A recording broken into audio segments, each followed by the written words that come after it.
Maxime, au fait, c'est vraiment un choix de l'avoir. Moi, je suis monoparentale, puis c'est un don. Alors, il est arrivé un moment donné où j'étais chanceuse dans ma vie, il y avait des gens qui passaient à travers un processus d'adoption.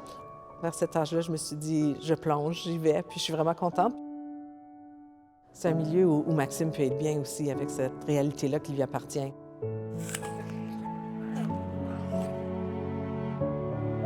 Devenir mère, ça change une vie complètement.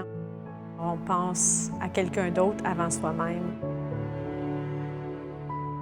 Je sais que ma mère est toujours là, comme si, mettons, je m'en vais juste une fête avec des amis, elle va dire à quelle heure tu reviens, qui va être là, où tu vas être.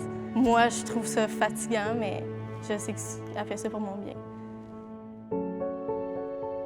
Quand j'étais l'âge de 13 à 16 ans, c'était certainement mon période le plus rebelle où je battais les têtes avec ma mère, simplement parce que je pensais que c'était moi qui connaissais tout.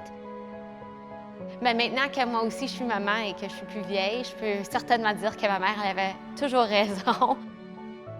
Elle a une capacité d'aimer sa fille, de travailler avec son époux pour avoir une famille qui est complètement entourée d'amour, de ténacité. C'est sûr que c'est épatant de la voir faire comme maman. Je me souviens très particulièrement à l'âge de 8 ans, j'avais examiné à ce moment-là les mains de ma mère.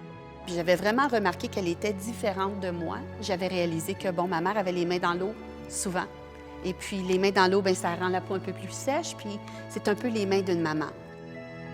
Je me suis dit, bon, moi, ça va être moi je vais avoir ça, ses mains comme ça. Puis je vais être une maman comme ça.